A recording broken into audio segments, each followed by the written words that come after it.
고린도전서 4장 1절 2절 다 같이 읽습니다. 사람이 맡으니 우리를 그리스도의 일꾼이요 하나님의 비밀을 맡은 자로 여길지어다. 그리고 맡은 자들에게 구할 것은 충성이니라. 아멘. 비전 적용 원리 미래성취 설명서 8번째.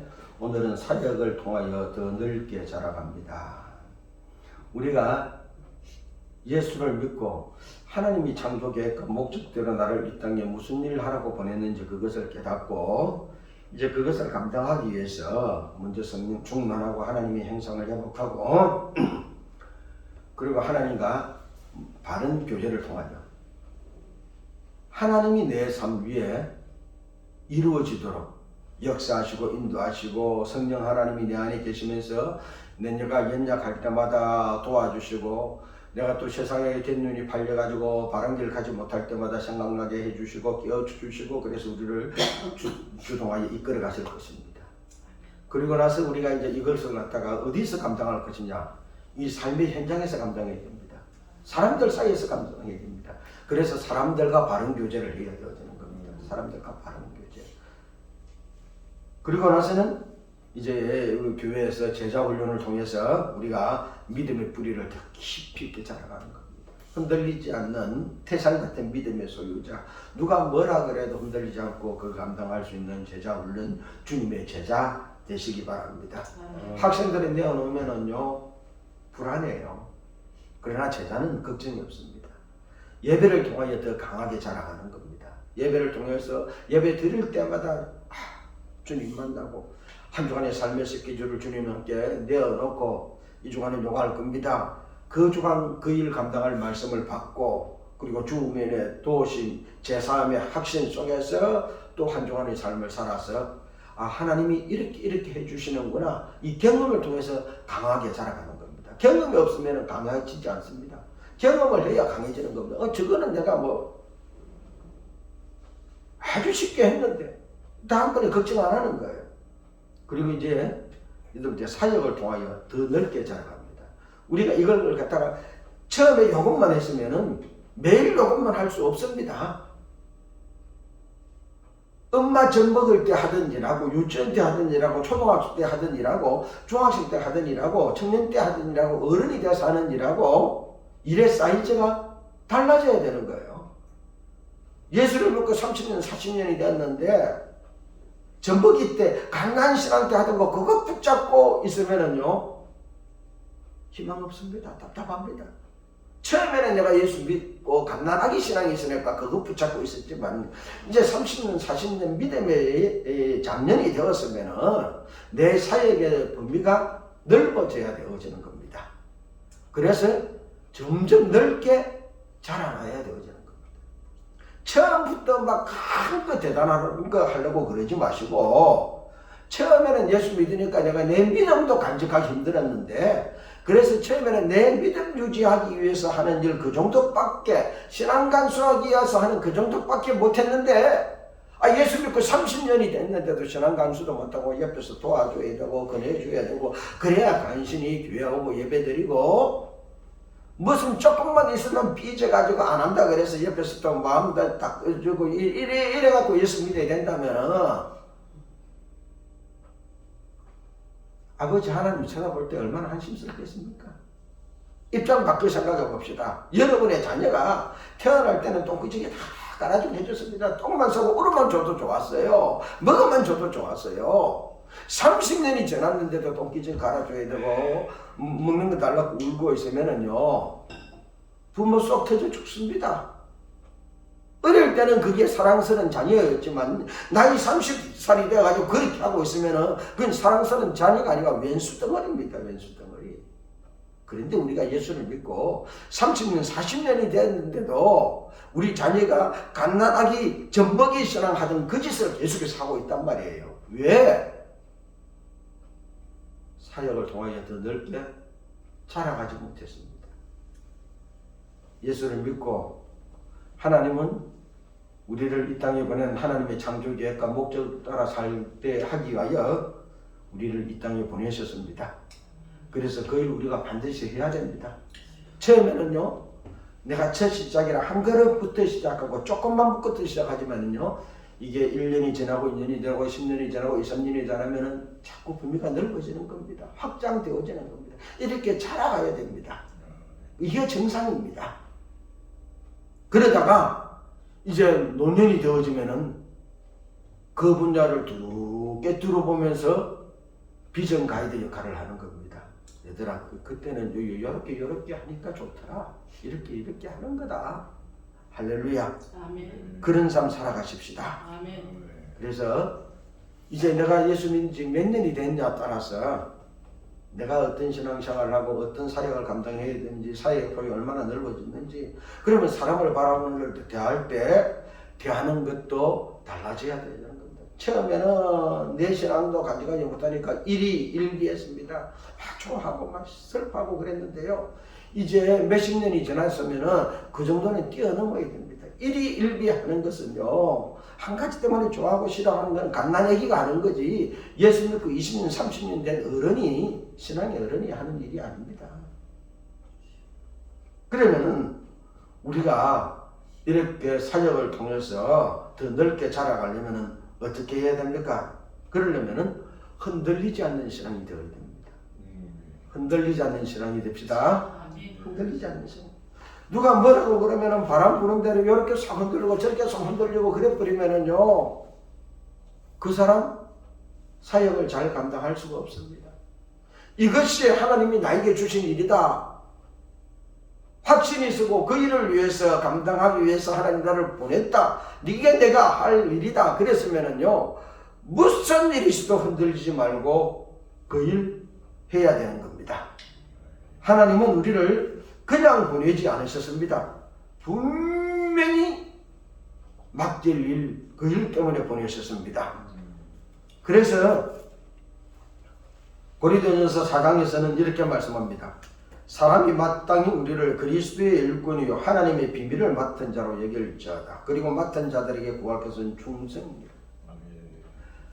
최소한도 사람들이 나를 바라볼 때, 아, 저 사람은 하나님의 일꾼이다. 하나님으로부터 일 맡은 사람이다. 우리가 알지 못하지만 하나님이 뭔가 저 사람에게 일을 맡겨줬기 때문에 저 사람이 와서 지금 저 일을 하고 있는 거다.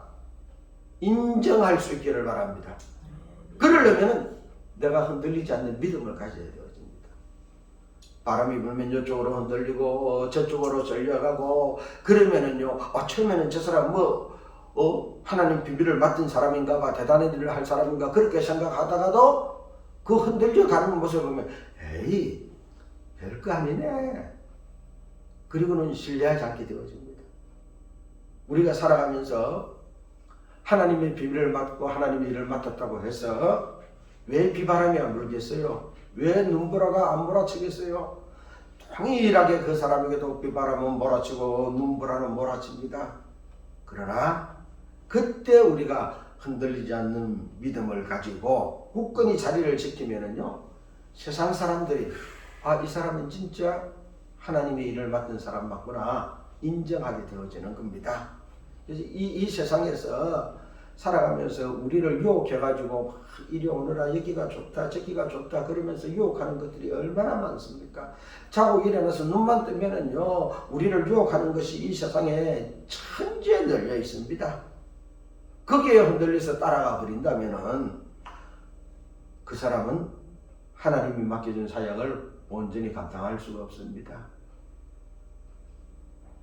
그러므로 우리가 하나님께서 맡겨준 그 일을 감당하기를 원한다면은 제일 먼저는 우리가 흔들리지 않는 믿음의 소유자 되십시다. 아멘. 흔들리지 않는 믿음의 소유자가 되려고 그러면은 예배를 통해서 강하게 자라가게 되어지는 겁니다. 하나님, 요번 주 내가 할 일은 이겁니다. 근데 나는 준비는 요것밖에 안 됐습니다. 하나님 도와주세요. 내 연약한 것을 도와주시기 위하여 성령 하나님이 내 안에 계시지 않습니까?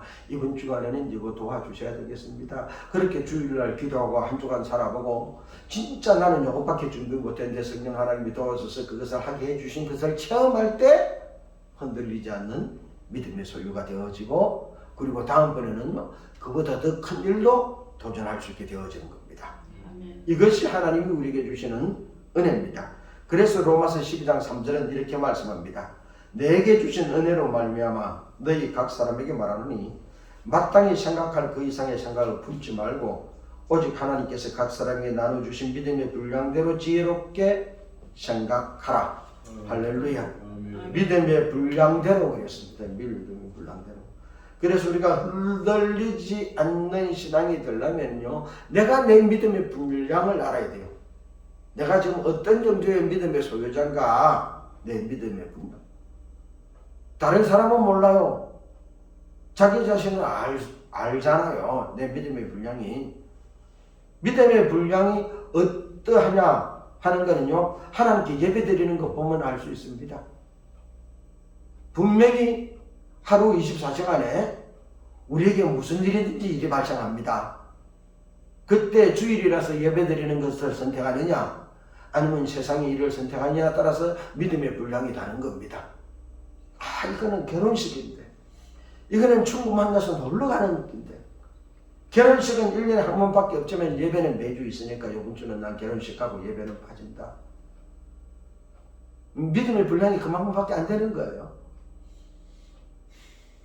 친구들하고 산에 놀러 가는 거는 가을 몇 년에 한 번밖에 없는데, 내가 학교 다닐 때를 뭐나 세상 살 때를 뭐나 내가 어떻게 그 자리에 빠질 수 있겠냐. 이번 주는 예배 빠지고 놀러 간다. 믿음의 분량이 그만큼밖에 안 되는 거예요. 그때 결혼식 가는 것도 아니야. 이건 하나님과의 약속이야. 하나님과의 약속이니까 이는 빠질 수 없어. 내가 축의금 보내고 말지. 그러면은요, 날 결혼식에 초청하려고 그러면은 주일날 시간 안 잡는단 말이에요. 에이, 쟤는 교회 다닌다 그러면서 주일날 뭐 하면은 그냥 와. 걱정하지 마. 시간 잡으면 돼. 이 정도 인식되어져 버리면은요, 그냥 휩쓸려 가는 겁니다. 그래서 자기 자신의 믿음의 분량은 자기 스스로 자기 삶을 체크하고 그걸 얼마나 실천하느냐에 따라서 달라지는 겁니다. 말한다고 믿음의 분량이 커지는 거 아닙니다. 삶에서 이 말씀을 그대로 받아들이고 얼만큼 내가 실천했느냐에 따라서 믿음의 분량은 점점 작아지는 겁니다. 그래서 하나님이 맡겨준 사역을 감당할 때 내 믿음의 분량에 맞는 만큼 첫 스타트 시작을 해야 됩니다. 내 믿음의 분량은 요것밖에 안 되는데 저런 큰 일을 한다 그러면은요, 힘들어집니다. 예를 들어볼게요. 어린아이가 태어났습니다. 어린아이가 할 일은요, 엄마 젖 먹고 똥 싸고 울고 그러면 되는 겁니다. 그런데 그러면서요, 우리가 평생 이 성장 커가는 거에 가장 많이 크는 게 언제 크느냐? 어린아이 때 가장 많이 큽니다. 그것밖에 안 하는데요. 어린애 보고 야, 너 돈 벌어오느라 죽으라는 겁니다. 유치원 되는 아이 보고 돈 벌어오라 그러면 걔가 뭐 하겠습니까? 깡통 들고 구걸하거나 앵벌이 하는 겁니다. 그것밖에 할 일이 없어요.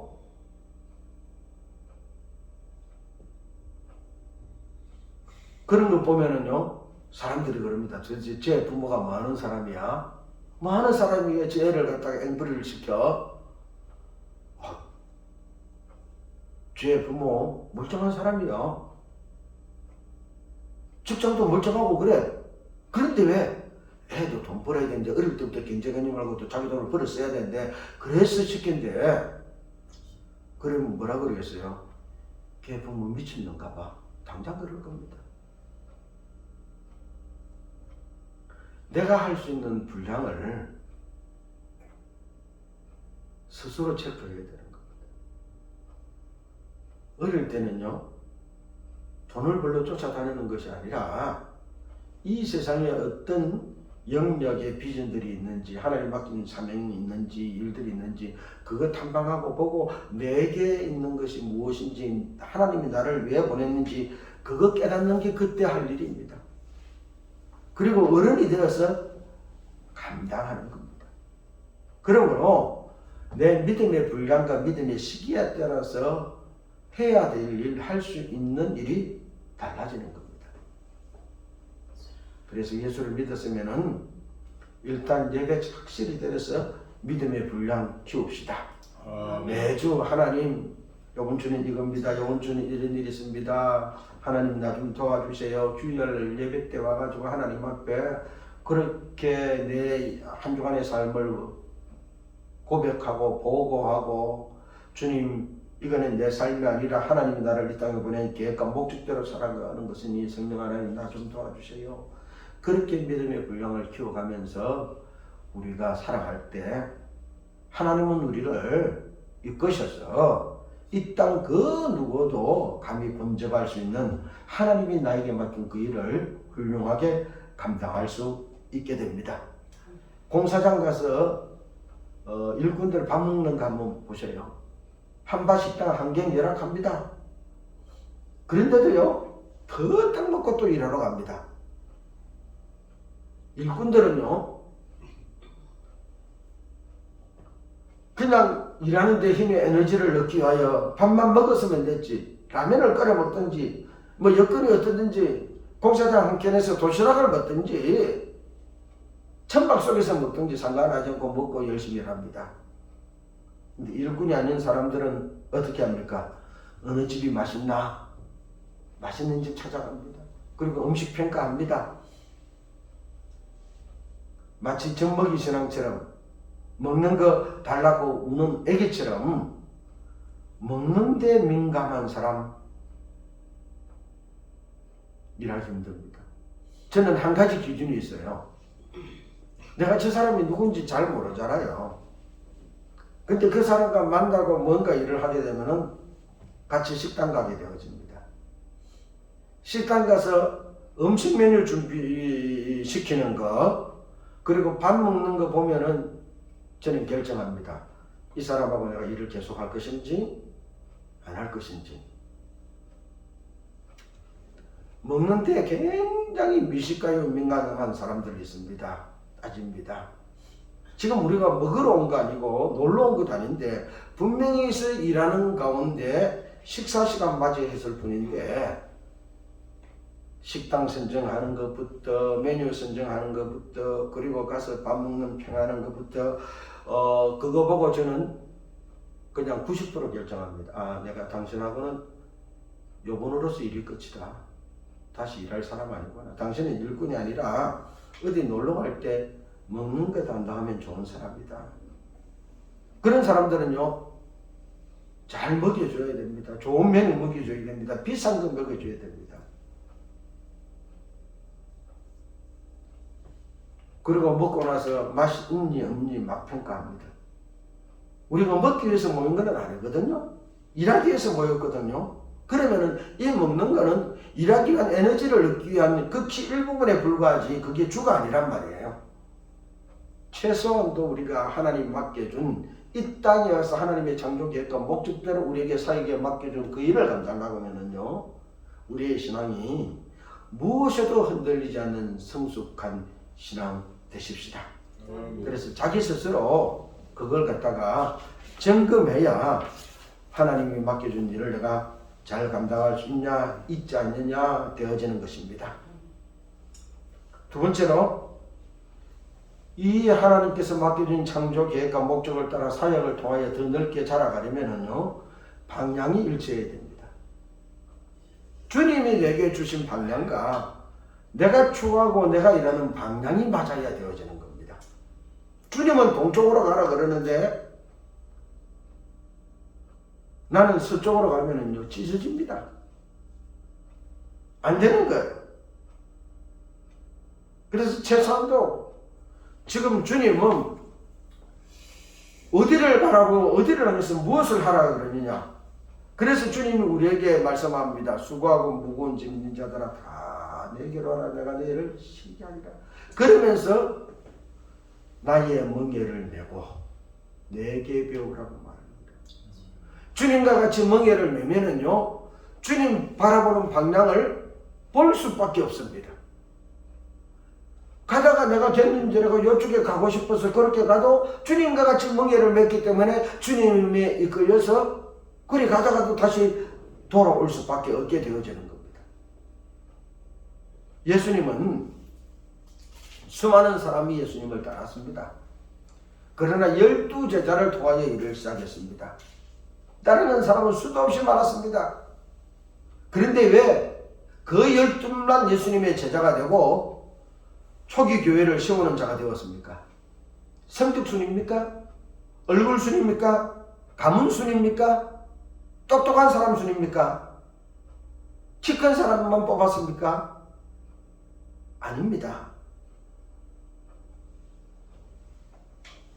주님과 같이 같은 방향을 보고 주님의 멍에를 같이 맨 사람들입니다.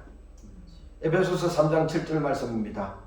이 복음을 위하여 그의 능력이 역사하시는 대로 내게 주신 하나님의 은혜의 선물을 따라 내가 일꾼이 되었노라. 그의 능력이 역사하시는 대로 내게 주신 하나님의 은혜의 선물을 따라 내가 일꾼이 되었다고 바울은 고백합니다. 내 실력으로 내 기술로 내가 익혀온 그 무엇으로 내가 일꾼이 된 것이 아니라 하나님의 능력이 나에게 역사하는 대로 내게 주신 은혜의 선물 따라 일꾼이 되었다는 것. 주님이 내게 역사하시는 그 방향, 같은 방향을 보고 주님 따라가는 사람 뽑았었습니다. 그래서 사도 바울은 말하기를 표대를 그리스도께 맞추어 달려간다 그랬습니다. 우리가 해야 될 게 있다면 방향을 십자가에 맞추는 겁니다. 예수님께 맞추는 겁니다. 내가 일을 하면은 예수님이 뭐라고 하실까? 하나님이 뭐라고 하실까? 그러면은요, 최소한도 그 사람이 일하는 데 있어서 문제없고 사역의 폭은 자꾸 넓어집니다.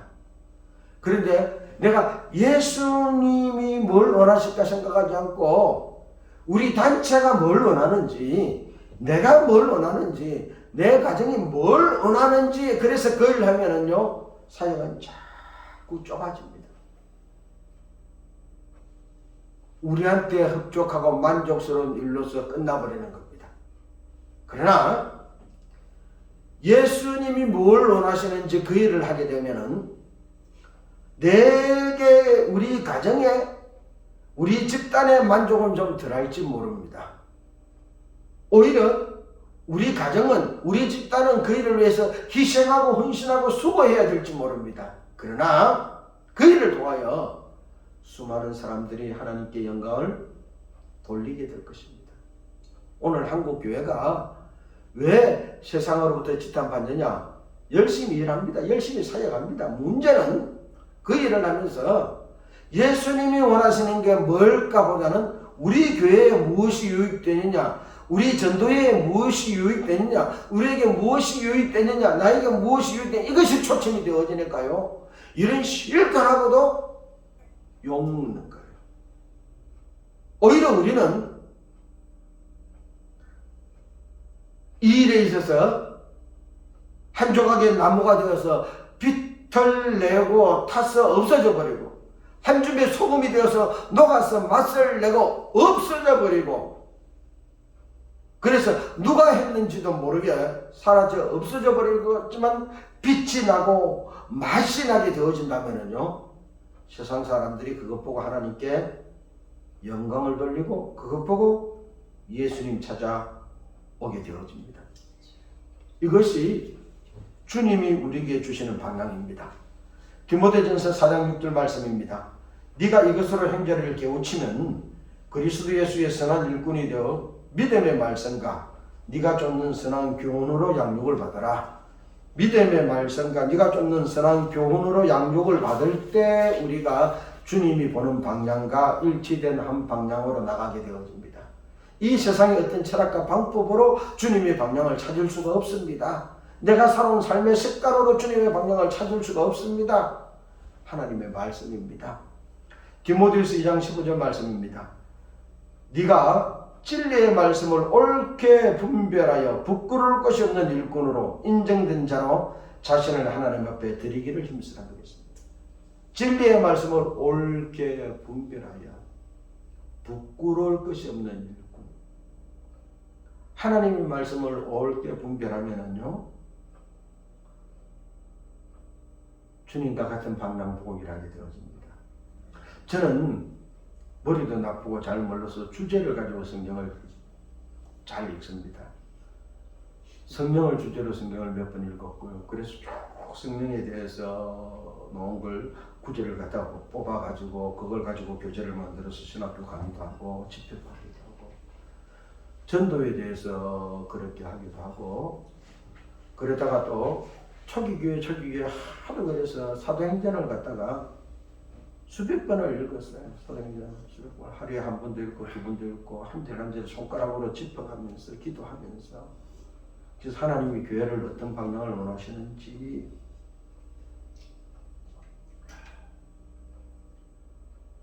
우리가 세상 기준과 세상 룰을 가지고 하나님의 사역을 평가할 수 없습니다. 오직 하나님 말씀입니다. 하나님 말씀이 어떻게 하라고 그러셨는가?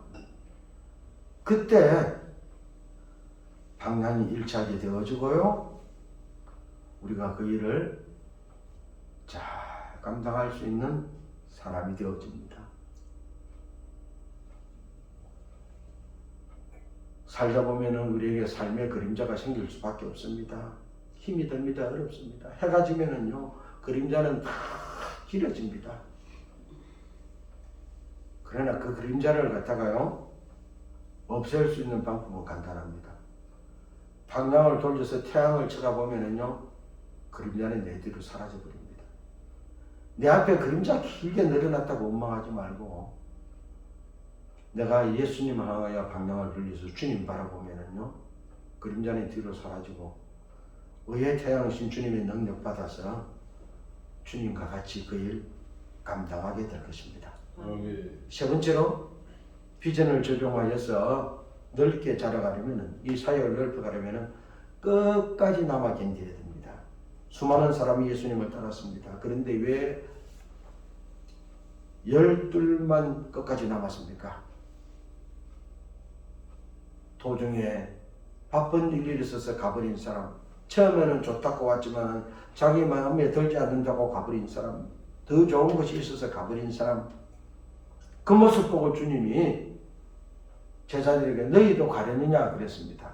그때 베드로가 말하기를 주의 말씀이 여기 있는데 우리가 어디로 가오리까? 그러면 끝까지 남아서 주님 따라갔습니다. 그렇습니다. 일을 하는 사람은요, 주의 말씀이 여기 있사오니, 주의 뜻이 여기 있사오니, 그리고는 끝까지 남아있는 사람입니다. 끝까지 남아있어도 어떤 사람은 더 개기는 사람이 있습니다. 그 말씀 때문에 있는 게 아니라 개기기 위해서 남아있는데요, 개기는 것이 아닙니다. 그 뜻을 따라가기 위해서 끝까지 남아있는 겁니다. 주의 뜻을 실천하기 위해서, 준행하기 위해서. 살다 보면 기분 나쁜 일이 있습니다. 바쁜 일이 있습니다. 내 생각대로 안 될 때도 있습니다. 나를 알아주지 않을 때도 있습니다. 그럼에도 불구하고 끝까지 남아있는 그 사람을 통하여 사역이 자꾸 이루어집니다. 교회도 마찬가지입니다. 처음에는 이 교회가 내 마음에 들었다 싶어서 왔는데 하다 보면 마음에 안 들어. 그런 순간이 있습니다. 그럼에도 불구하고 끝까지 남아있는 그 성도를 통하여 그 교회의 사역이 자꾸 넓어지는 것입니다. 고린도후서 6장 4절 말씀입니다.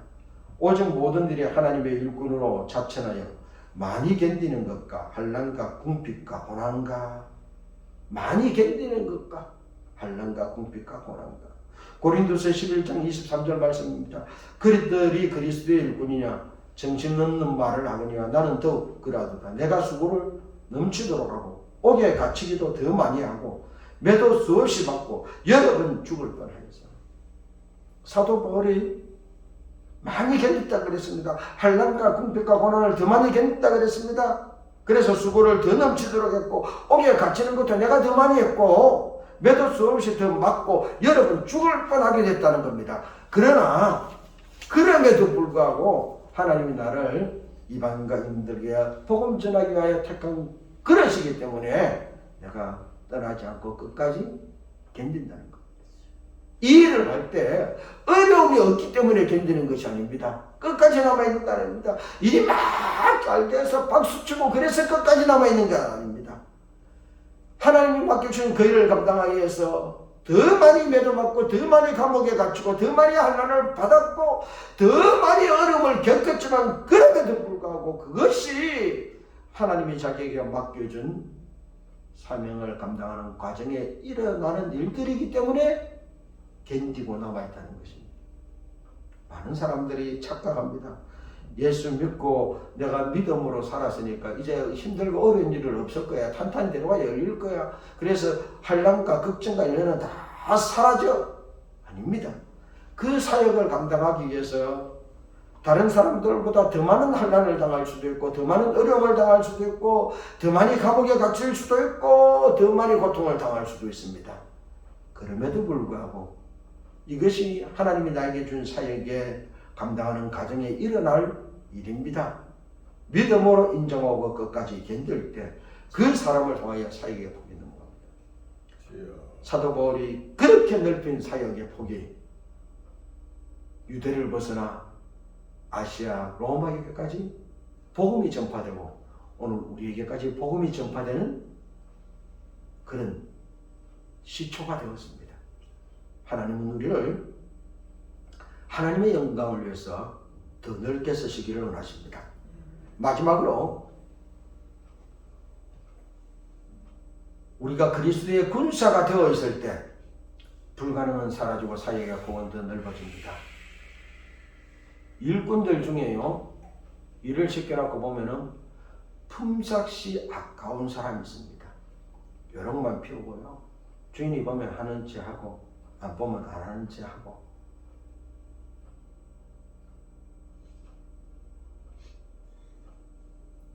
또 어떤 사람은 누군가 돌보아 주어야만 일을 마무리할 수 있는 사람이 있습니다. 자기 힘으로 안 되는 사람이 있습니다.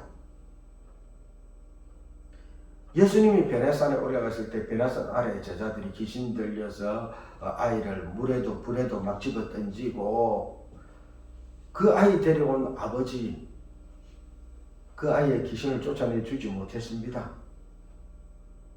예수님이 베네산에서 내려와서 쫓아내 주었습니다. 다른 사람들이 다 갔습니다. 제자들이 묻습니다. 선생님, 우리는 왜 못했습니까? 그때 예수님이 대답해 주십니다. 기도 외에는 이런 이유가 나갈 수가 없는 거예요.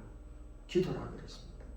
누구든지 처음에는요, 시원찮은 일꾼으로 시작합니다. 처음부터 막 잘하는 거 참 드뭅니다. 처음부터 완벽한 사람은 없습니다. 내가 할 수 있는 자그마한 것부터 시작해가지고 시원찮게 일을 시작합니다. 그러나 하다 보면 자꾸 확장이 되어지고요, 힘들고 어려운 일이 있을 때도 불구하고 그럼에도 불구하고 그 일을 감당하면은요, 어느 날인가 그 사람이 그리스도의 십자가 군병이 되어 있는 겁니다. 그리고는요, 무슨 일이든지 그때니 감당할 수 있는 능력의 소유자, 믿음의 소유자가 되는 겁니다. 그 길을 향해서 나아가는 길이 기도 외에는 이런 이유가 없다 그랬습니다. 오늘 로마서 12장에서는 자기 분량대로 일을 하라 그랬습니다. 하다 보면 커지는 겁니다. 요한복음 21장에서는 주님은 베드로에게 말씀하십니다. 성령이 네게 띠띠우고 너를 원치 않는 곳으로 데려간다 그랬습니다. 우리가 성령에 띠띈 그리스도의 군사 되었을 때 성령의 능력으로 주님이 우리에게 맡겨준 사역을 감당하게 되어집니다. 하나님은 우리에게 이 땅에 꼭 해야 될 일이 있어서 보냈습니다. 그것 네 힘으로 하라 그러지 않습니다. 네가 성령에 띠띠고 십자가 군사 되었어. 성령의 능력으로 주님 주신 은사 그 일을 감당하라 그럽니다. 군사는 명령에 죽고 명령에 삽니다. 우리나라에 수해를 당하고 그러면은요, 뜬금없이 등장하는 집단이 있습니다. 군인들입니다. 지난 여름에도 충청도 일대에 막 수해 당하고 물이 범람했을 때 그 군인들을 갖다가 군명조끼도 안 입고 그 강물수로 집어넣으면 죽으란 말이냐 막 말들이 많았습니다. 일반 시민들은 절대 군명조끼 그런 거 방어장비 없이 안 들어갑니다. 그런데 군인들은요, 들어갑니다. 왜? 명령에 죽고 명령에 삽니다. 자기 안위보다 나라의 안위를 먼저 생각하는 사람입니다. 군인들이 전쟁에 나갈 때 자기 살기를 하고 전쟁에 안 나갑니다. 자기는 죽더라도 그 죽음에 헛되지 않고 나라를 지키기 위하여 전쟁에 나가는 겁니다. 가다가 보면은요, 제일 선에서 총 맞아 죽을 줄 압니다. 총 피하여 돌아다니지 않습니다. 적군의 총이 나를 향해서 날아올지라도 내가 총 들고 나라를 지키기 위해서 적들과 싸움하는 것이 군인입니다. 우리가 십자가 군사가 되어지면은요, 내 안위, 내 평안, 내 무엇 이거 생각하지 아니하고 하나님이 나에게 맡겨준 사명 이걸 감당하기 위하여 전진하고 일하는 사람이 되어지는 겁니다. 그때 그 사람을 통하여 그리스도의 나라가 이 땅에 이루어지고 우리의 사역이 펼쳐지는 겁니다. 군인은 명령이 떨어지면은요, 상황이 아무리 나빠도 전진합니다. 자기 기분이 나빠도 나아갑니다. 그것이 군인입니다. 십자가 군사 됩시다. 아멘. 그래서 내 기분, 내 상황, 내 유익 빠지지 않고 하나님이 내게 맡긴 사명 감당하십시다. 군인들에게는요, 자기 그 맡은 직에 따라서 주어지는 무기가 다릅니다. 특기에 따라서 부여하는 무기가 달라요. 소총, 대포, 크레머, 통신장비 그걸 잘 감당할 수 있는 무기를 줍니다. 우리가 십자가 군사가 되어지면은요, 하나님이 나에게 맡겨주는 사역을 감당할 수 있는 은사를 주십니다. 하나님이 나한테 맡겨준 그 사역을 감당하기에 가장 적합한 은사들을 성령님이 때를 따라 우리에게 주십니다. 그리고는요, 맨손으로 하라는 게 아니라 주신 그 은사를 가지고 하라고 말씀하십니다. 우리 안에 계신 성령 하나님께서 우리의 연약함을 아시고 맡겨준 그 일을 감당할 은사를 주시고 그 은사를 통하여 내게 베풀어 주신 우리 주 예수 그리스도의 강력으로 베풀어 주시는 그 지극히 풍성함이 얼마나 많아서 그 풍성한 은사로 그 일을 어떻게 완성해 가는지 세상 사람들에게 드러나 보이기를 원하십니다. 십자가 군사되었다고 맨손으로 네가 알아서 하라. 절대 그게 아닙니다.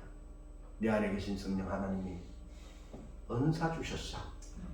그 은사로 맡긴 그 일을 감당하여 우리의 사역이 넓어질 것입니다. 그래서 그 모습 바라보고 이 땅에 사는 사람들이 하나님께서 그 일을 하셨구나. 하나님께 영광을 돌리며 우리는 빛과 소금의 사명을 감당하고 그들이 우리처럼 예수님 앞으로 나아가서 또 다른 십자가 군사가 될 것입니다. 아멘. 그렇게 우리의 비전 적용하십시다. 아멘. 이 시간 그렇게 살겠습니다 하고 결단하는 기도하겠습니다.